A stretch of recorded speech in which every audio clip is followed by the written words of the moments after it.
Entremos então no momento da palavra na reunião do cordão. E agora, momento da palavra na reunião do cordão. Tema de hoje: o não de Deus como resposta. É muito difícil o ser humano receber não.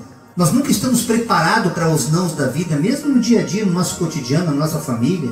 Quando nossos pais, pai, mãe, irmãos nos repreendem, quando na escola, quando no trabalho, até mesmo na igreja, somos repreendidos diante de uma negativa, a nossa natureza adâmica não aceita isso. Nós temos aquela presunção de achar que o sim faz parte da nossa vida e os nãos são para os outros. Mas quando nós começamos a entender que nós não devemos insistir em ter essa natureza caída, mas nos aproximar de Deus, para que através do seu Filho amado Jesus Cristo, nós aprendamos a construir um caráter cristão e assim nos tornamos filhos e filhas deste que nos criou, nós começamos a entender o processo do perdão, o processo da humilhação, e entendemos também o processo da redenção, do qual Jesus se submeteu na morte de cruz, porque ninguém o matou, ele mesmo se deixou como sacrifício, como holocausto, como cordeiro imolado, para que através desse sacrifício ele pudesse levar sobre si nossos pecados.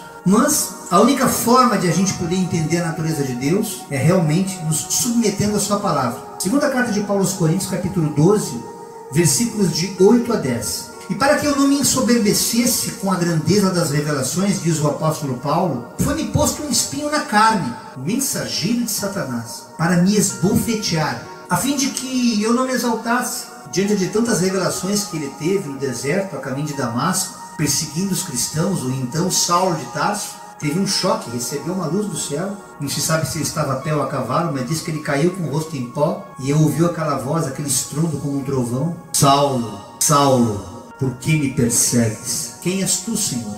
Eu sou o Cristo, aquele a quem tu persegues. E ali começou uma relação espiritual com aquele que ele ainda não conhecia através dos cristãos, dos então religiosos, de uma pretensa seita segundo a vontade dele.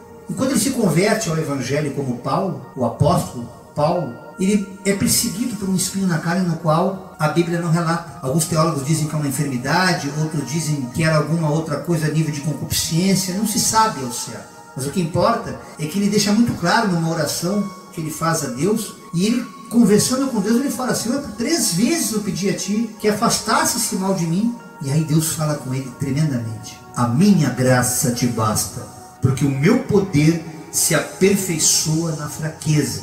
E Paulo, entendendo isso, ele fala: portanto, diante disso, eu me gloriarei ainda mais nas minhas fraquezas, para que sobre mim repouse o poder de Cristo. Irmãos, essa consciência ela só vem a partir do momento que você renuncia ao seu próprio eu. Então, você não está praticando mais uma religião há muito tempo. Você está praticando o evangelho, fazendo a vontade de Deus, abrindo mão dos teus anseios, das tuas necessidades, e crendo que essa graça, esse favor imerecido de Deus, ainda que ele não cure, ainda que ele não liberte, ainda que ele não responda a oração segundo a tua vontade. E aqui nesse espinho na carne, Paulo fala de algo que o perseguia. Assim como tem pessoas que têm doenças incuráveis, eu particularmente tenho hipertensão, comorbidade, outros têm epilepsia, outros têm HIV, outros têm câncer, e Deus fala claramente que a minha graça te basta, ou seja, essa enfermidade não é para a morte, mas é para que meu nome seja glorificado. E Deus fala claramente que a minha graça te basta, ou seja, essa enfermidade não é para a morte, mas é para que meu nome seja glorificado. É porque através das revelações que eu estou te dando, Paulo, que é para poucos, muitos dos discípulos não tinham um entendimento do evangelho como o apóstolo Paulo, que não conheceu Cristo de andar com ele, praticamente assim, face a face. Não, ele conheceu o Cristo assim como nós, por revelação do Espírito. Como eu tive essa experiência no dia 12 de outubro de 2005, ali em São Paulo, ao tentar tirar minha vida, numa tentativa de suicídio, irmãos. 13h20 da manhã. Algo que marcou, algo que dividiu a minha história antes e depois de Cristo na minha vida. Foi quando eu nasci de novo. Foi meu batismo espiritual naquele lugar, sozinho, eu e Deus no apartamento, sem eu saber que eu estava sendo visitado pelo meu Criador. Que eu tinha desistido de viver naquele momento, numa profunda depressão. Então, quando você tem uma experiência espiritual com este Deus, e não essa experiência religiosa, de catequese, de frequentar templo, sem ter tido essa experiência antes, dificilmente, irmãos, é muito quase que raramente, as pessoas vão entender esse processo de submissão, esse espinho na carne, o qual muitos não conseguem suportar. Alguns até se desviam do caminho, porque acham que é o diabo, que Deus não tem mais poder do que a própria criatura, porque Deus criou todas as coisas. Então entendamos que Deus quer mostrar para Paulo aqui, que apesar de eu não tirar esse espinho que está na tua vida, para que tu não te desobedeça, por achar que você tem a presunção de me ouvir e entender aquilo que muitos, a maioria não está compreendendo, pelo menos a média, inclusive de pastores que hoje estão encabeçando ministérios, não tem essa revelação. Mas essa revelação, ela traz um preço. Ela carrega intrinsecamente um desejo de querer ser livre de tudo. Aquele que está à frente de um trabalho como a gente está aqui, eu gostaria de não ficar usando bombinha, gostaria de não estar tomando remédios para pressão e outras comorbidades que a gente tem, coisas que eu não tinha quando eu não servia a Deus. Era um atleta, fazia academia, vaidoso na carne, e de repente eu viro um pedacinho de pau e me identifico muito com esse espinho na carne. Entenda, você que me assiste hoje aqui, Deus, ele tem projetos maiores para as nossas vidas. E muitas vezes nós não conseguimos desfrutar desses projetos porque nós deixamos os nossos sonhos, não os sonhos de Deus na gente, virem à tona.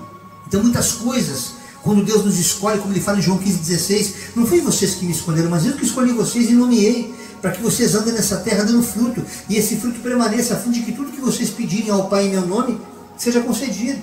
Então quando você começa a entender que há algo maior do que aquilo imediato que vai satisfazer um ego, uma necessidade até financeira, ou até mesmo uma cura, isso vai certamente te afastar de Deus. Porque é sabido, irmão, somos sabedores que a maioria das pessoas que hoje nos pede oração, dificilmente alguém nos liga aqui, eu quero que o pastor ore por mim porque eu tive uma graça alcançada, ou porque eu entendi o Evangelho. Ninguém pede oração por isso. A maioria pede no momento da aflição, no momento da perda. Como católico que manda rezar a missa de 7º dia, coisas até que o Evangelho não nos ensina. As pessoas fazem esforços através das suas próprias doutrinas, seus próprios dogmas, no sentido de tentar se aproximar do Criador, porque não estão entendendo imediatamente como é esse Deus que permite que coisas más aconteçam nas suas vidas. É chegada a hora, é chegado um tempo que antecede ao arrebatamento da igreja, que coisas serão afastadas, arrancadas de alguns. Isso está nas Escrituras dos últimos dias, as dores, os princípios delas, e coisas que serão extraídas para que nós nos tornemos, até nas nossas vidas, não pensem vocês que nós passamos incólumes diante disso, absolutamente. Cada um de nós, a quem mais é dado, mais será cobrado, porque temos responsabilidade diante de Deus na terra, quando nos tornamos cartas vivas, quando nos tornamos testemunhos desse Evangelho. Por isso, a responsabilidade é maior. Então esse espinho na carne, ele não existe por si só, ele é uma permissão de Deus. E pessoas estão sendo preparadas, através de seus espinhos, para poderem ser instrumentos de bênção nessa terra. Mas é preciso crer, e não se indignar, não se revoltar com Deus.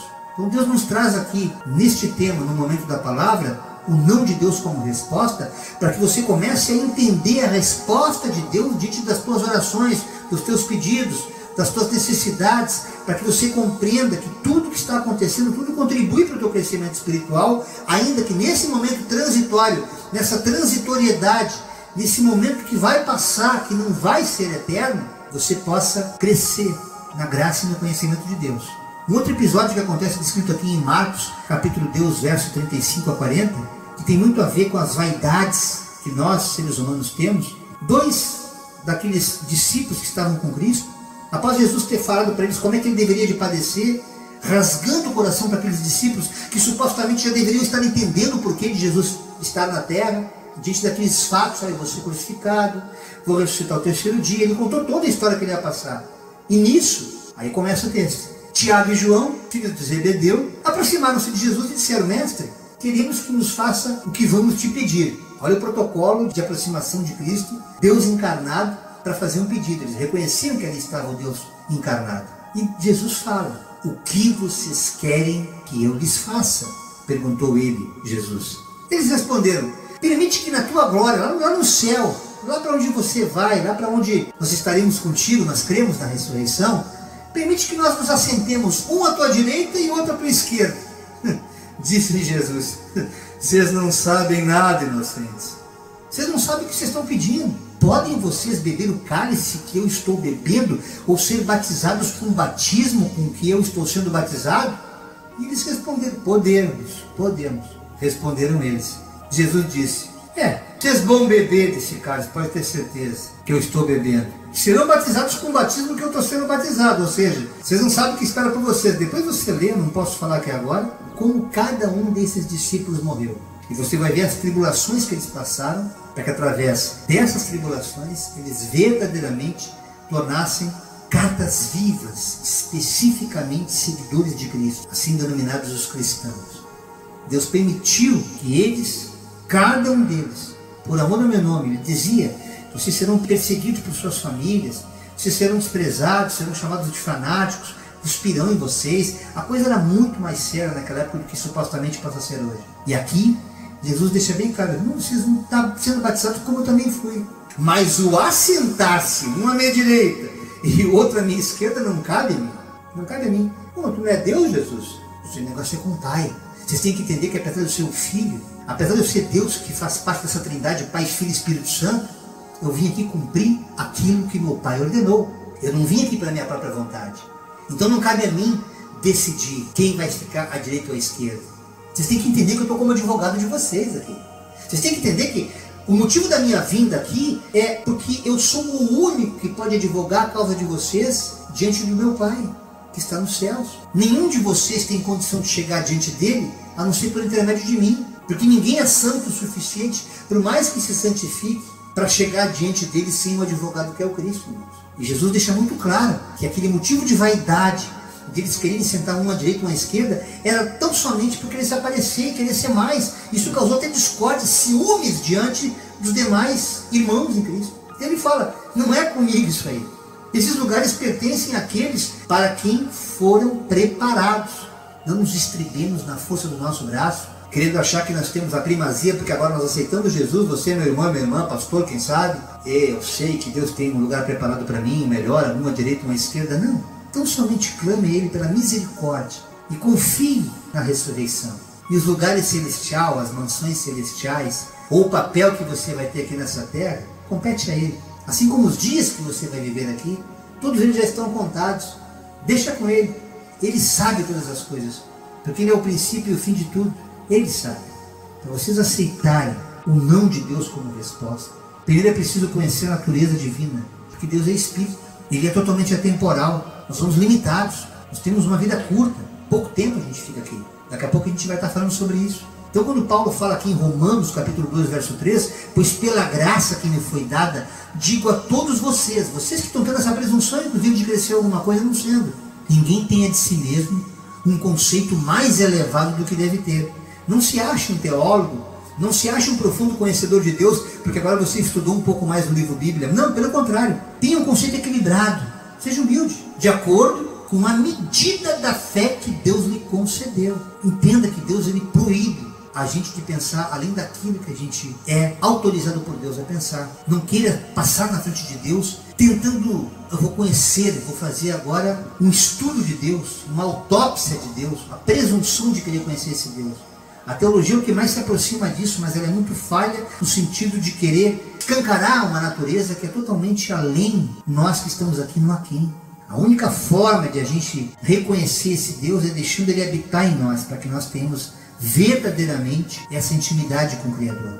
É quando nós passamos a ser corpo de Cristo, templo do Espírito, igreja. Aí você começa a ter esse entendimento. Fora isso, você vai se desesperar, vai se revoltar com Deus. As oportunidades que vão lhe vir, você vai ficar revoltado. Você lutou tanto por aquele emprego, de repente Deus quer uma coisa maior. Como alguns irmãos aqui do cordão, que muitas vezes pedindo oração para que Deus abrisse uma porta de emprego, e Deus gritava na minha mente: fala para ele que eu tenho algo maior. E de repente ele tornou-se empresário. Deus não queria mais que ele fosse empregado, mas sim um empregador. E o processo é assim individual para cada um, irmãos. Não se estribe na força do teu braço, no teu próprio conhecimento. Porque Deus, ele proíbe a gente de pensar. Nosso pensamento, ele deve sujeitar-se à palavra de Deus. Porque nosso pensamento, ele é muito frágil, é muito limitado. E muitas vezes a gente tem visto em algumas religiões, especialmente os irmãos do meio pentecostal, que mergulham em consagrações e jejuns, nessa busca frenética de conhecer essa natureza divina, a ponto de querer se tornar um semideus aqui na terra, e acabam ficando loucos, esquizofrênicos, internados. Grande parte de pessoas hoje em hospitais psiquiátricos foram pessoas que foram com sua mente natural, além daquilo que a sua estrutura permitia, sem o conhecimento da palavra de Deus, que tinham a presunção de querer achar que aquela busca, naquela insanidade de querer, inclusive, querer entender o que existia antes de Deus. Pessoas que navegavam assim com a sua mente de seita, de heresia, para tentar discernir o caráter de Deus através do seu achismo, irmãos. Porque não se resignaram, não se dobraram para a sua palavra, que Deus permite através do livro Bíblia, a conhecê-lo a partir de então. Porque quando nós conseguimos entender essa natureza, você vai meditar no Novo Testamento, no livro de Atos, que o nosso apóstolo Lucas, um contemporâneo de Paulo, escreve no capítulo 17, versos 24 a 25. O Deus que fez o mundo e tudo que nele há é o Senhor do céu e da terra, e não habita em santuários feitos por mãos humanas. Ele não é servido por mãos de homens. Deus não pode ser servido como se necessitasse de algo, porque Ele mesmo dá a todos a vida, o fôlego de vida, e todas as demais coisas, tudo Ele dá. Eu não posso vestir Deus, irmãos. Eu não posso servir um prato de comida para Deus. Não tem como. Eu não posso servir Deus com as minhas mãos. Entendam isso. Só com o meu pensamento, com a minha fé. Eu posso amar a Deus no próximo, servindo o próximo, dando pão para quem tem fome, dando água para quem tem sede. Aí eu estou fazendo a obra de Deus. A obra de Deus, ela só pode ser praticada. Ela só é viável quando ela é em direção ao próximo. Não há como eu fazer a obra de Deus no meu absolutismo, no meu relativismo. Eu não posso relativizar a Deus. Ele é Deus, Ele impôs leis aqui na terra para que nós cumpramos, para que nós não nos desviemos, para que nós não viremos, nos tornemos diabos, ou seja, opositores a Ele, como Satanás, mas para que nós permaneçamos como filhos e filhas, para que desfrutemos de uma vida eterna que já começa aqui, nesta temporalidade, nesta transitoriedade, nesta vida. Mas é difícil quando você não conhece Deus, quando você não conhece a natureza. Então Lucas e Paulo falam o tempo todo nessa submissão, nessa relatividade humana de não querer que Deus seja como um ser humano normal, mas entender que Ele é Senhor, que Ele está muito além da compreensão humana. E Paulo fala aos Romanos no capítulo 7, verso 25, graças a Deus por Jesus Cristo. Ele já entende que é um mediador, o nosso Senhor. De modo que, com a mente, ou seja, com o meu pensamento, com o meu entendimento, eu próprio, eu sou escravo de Cristo. Eu sou escravo dessa lei que foi imposta por Ele. Eu sirvo a lei de Deus, mas com a carne, essa natureza caída, não tem jeito. Eu sirvo o pecado. É o que está lá em Gálatas, capítulo 5, verso 19 a 21, que fala da imoralidade, lascívia, impureza, libertinagem, idolatria, feitiçaria, ciúme. É uma lista grande de coisas que são totalmente opostas ao Espírito Santo de Deus. Portanto, meus irmãos, tomemos cuidado com os nossos pensamentos acerca das coisas de Deus, quando o não de Deus é resposta às nossas orações. O não de Deus, muitas vezes, está nos poupando de tragédias. Eu ficaria aqui horas contando para os irmãos e não teria tempo para isso. Porque muitos nãos eu já ouvi de Deus. Muitas coisas eu já perdi, mas eu fiquei pacificado porque eu entendi que naquela perda havia a manifestação de Deus. Não só coisas materiais, relações, relacionamentos, que eram permissão de Deus, era Deus arrancando, era limpando, era criando um novo homem, uma nova natureza, e era necessário que até as companhias mudassem, que as coisas fossem alteradas, para que eu pudesse desenvolver a mente semelhante à de Cristo. Salomão já tinha essa consciência muito antes, lá no Antigo Testamento, ao escrever o livro de Eclesiastes, capítulo 8, verso 17. Ele observando Deus, pela sua fé, pela sua sabedoria, que foi o homem mais inteligente que houve nessa terra. Claro que nada se compara ao Cristo, porque Cristo, embora em forma de homem, era Deus encarnado. Salomão foi o homem mais inteligente que as Escrituras descrevem nessa existência. Então, ele fala no texto dele, percebi tudo o que Deus tem feito. Contemplei toda a obra de Deus, Salomão dizendo.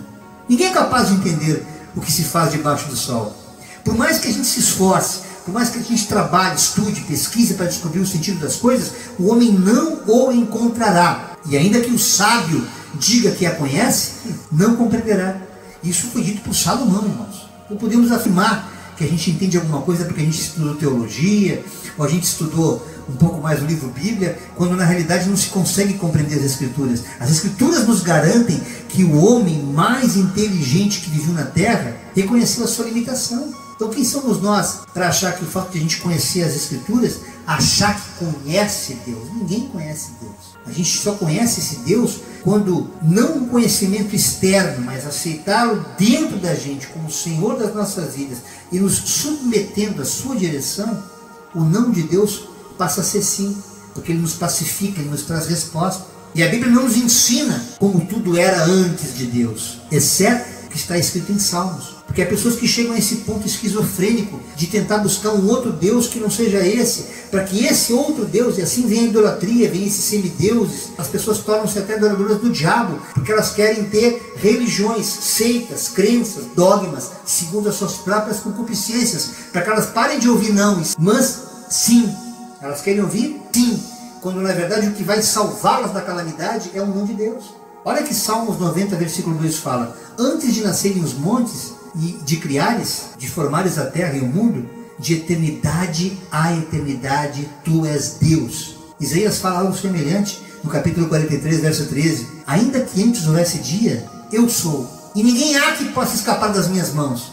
Agindo eu, quem impedirá? O escritor aos Hebreus, no capítulo 1, de 10 a 12, e também diz: no princípio, Senhor, tu formaste os fundamentos da terra, e os céus são obras das tuas mãos. Eles, os astros, os corpos celestes, as estrelas, planetas, incluindo a terra, tudo perecerá. Mas tu, Senhor, tu permanecerás. Eles envelhecerão como vestimentas, como roupas, como o ser humano. Tu os enrolarás como um manto, como vestimentas. Serão trocados. Mas tu, Senhor, permaneces o mesmo, e os teus dias jamais terão fim. Aqui o escritor aos Hebreus fala exatamente o que é descrito no Salmo 90, verso 2 do Antigo Testamento. Esse Deus, ele é o princípio e o fim, ele é alfa e ômega, ele não tem princípio de dias, é como Melquisedeque. Não há como descortinar essa eternidade, de eternidade a eternidade. É esse Deus que nós servimos, é esse Deus, irmãos, que permite que uma estrela viva durante até 7 bilhões de anos, para depois começar a envelhecer, explodir e virar aquilo que a ciência descreve como um buraco negro. Como é que tu vai querer entender um Deus que, por amor a essa natureza nossa aqui, por nos amar primeiro, permitiu-se imolar na cruz do Calvário para nos salvar? Olha o quão significante é você, o quão importante somos nós para Jesus, e como nós devemos reconhecer a nossa pequenez, a nossa miséria diante dele, em saber que ele é o Senhor, que eu não posso questioná-lo, que eu não tenho como bater de frente com a grandeza de Deus. Não tem como. Salmos 90, versículo 10 nos descreve que os anos de nossa vida chegam a 70, no máximo 80. Para os que têm mais vigor, vivem mais um pouquinho. Entretanto, são anos difíceis, cheios de dor, sofrimento, pois a vida passa depressa e nós voamos. Eu sei disso ao longo dos meus quase 57, irmãos. Dorzinha aqui, dorzinha ali, que eu não sentia. A cada dia esse corpo está morrendo um pouco, mas o espírito está forte. A carne é fraca, mas o espírito é eterno, para viver com Deus de eternidade em eternidade. Ainda que eu não chegue aos 70, aos 80, aos 90, não importa. Essa efemeridade, ela é pequena diante da grandeza desse Deus, cujo universo que ele criou tem aproximadamente, segundo a ciência, 13 bilhões de anos, 13,8 bilhões de anos. E a Terra, esse planeta que a gente vive, 4,5 bilhões de anos. E nós temos a arrogância, a presunção de se revoltar com Deus, porque ele disse não para mim. Fiquei magoado, magoei com Deus, porque nós não conhecemos esse Deus com o qual estamos magoados, e sim com um Deus que nos foi apresentado através da religião. Mas quando nós começamos a entender que, como o profeta Isaías fala no capítulo 57, verso 1, o justo perece e ninguém reflete sobre isso em seu íntimo. Homens piedosos são arrebatados, pessoas burras morrem. E sabiam que pessoas boas também morrem?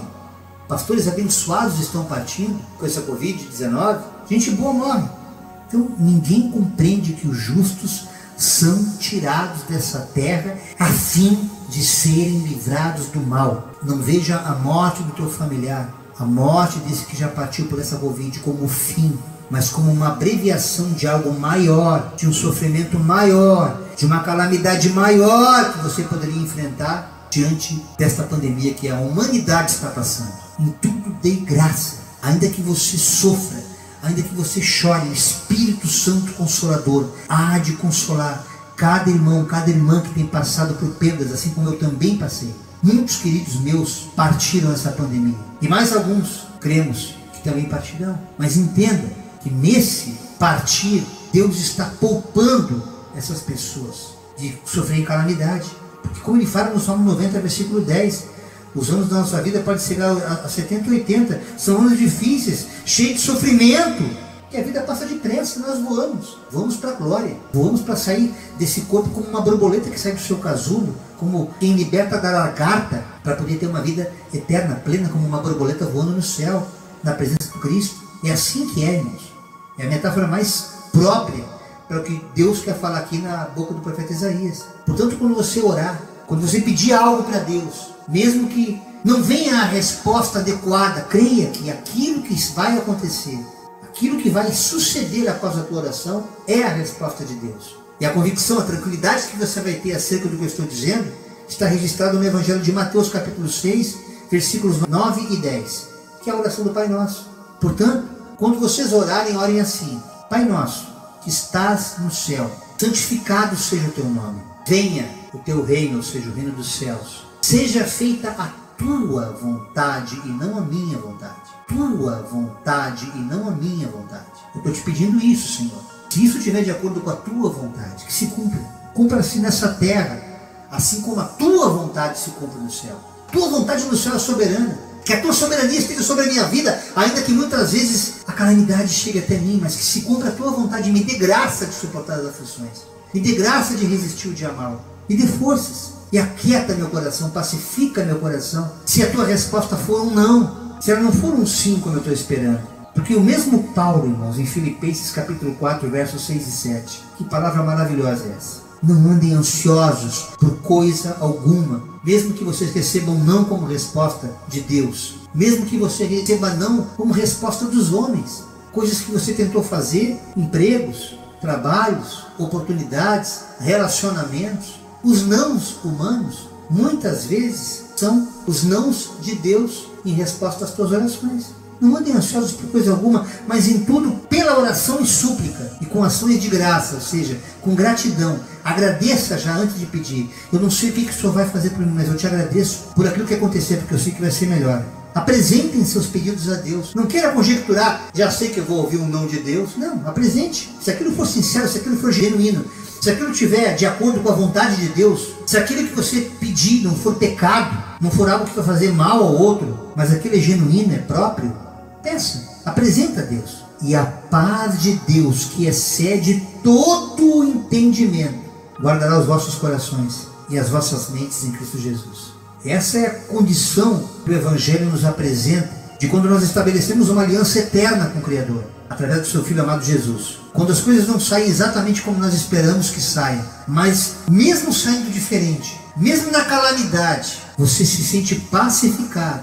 Eu não queria pegar, mas peguei Covid. Eu não queria perder, mas perdi o emprego. Eu não queria que a pessoa que eu amo morresse, mas ela morreu. As calamidades chegam até você, mas você busca a Deus, pede a Deus que se cumpra a sua vontade, nessa terra como ela é cumprida no céu. Você vai entender que a soberania de Deus está sobre a sua vida. Eu encerro aqui com Apocalipse 22:13, quando Deus fala que eu sou o alfa e o ômega, eu sou o primeiro e o último, o princípio e o fim de todas as coisas. Aí você ficará pacificado nas tuas orações, mesmo que a resposta de Deus para você diante dela seja não. Esta é a mensagem que Deus colocou no meu coração nesse dia 12 de maio do ano de 2021, na reunião do Cordão. Que o amor do Pai, a graça do Filho e as infinitas consolações e misericórdias do Santo Espírito de Deus sejam derramadas sobre cada um de nós. Damos por encerrada mais uma reunião do Cordão. O Senhor é a minha força e o meu escudo. Nele o meu coração confia. Nele fui socorrido. Por isso o meu coração exulta e com o meu cântico o louvarei. Salmos 28, versículo 7.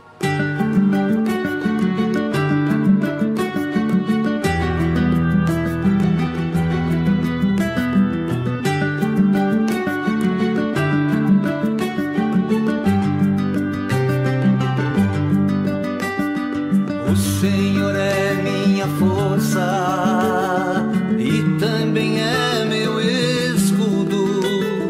Nele o meu coração confia, nele eu tenho refúgio. Eu clamo somente a ti, Senhor, porque tu és rocha minha.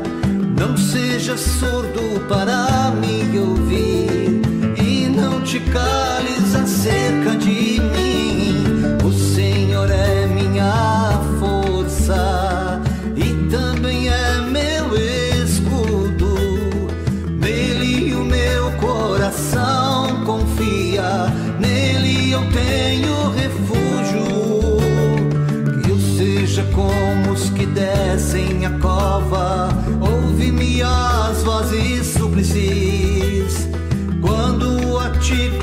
clamar por socorro, quando eu erguer minhas mãos para ti.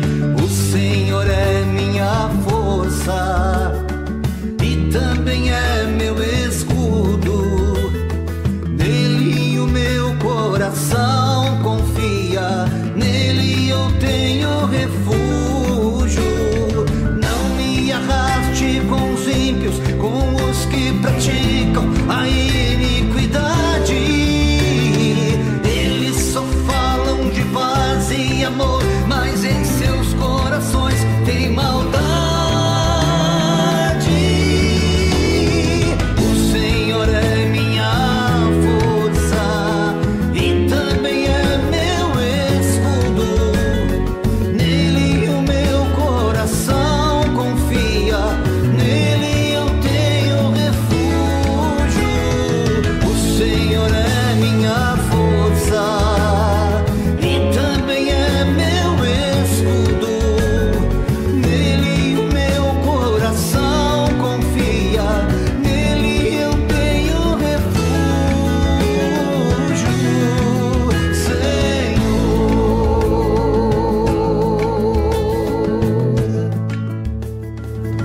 Até a próxima reunião do Cordão, se assim Deus o permitir. Que a graça e a paz permaneçam com cada um dos irmãos, em nome de Jesus. Obrigada pela presença de todos.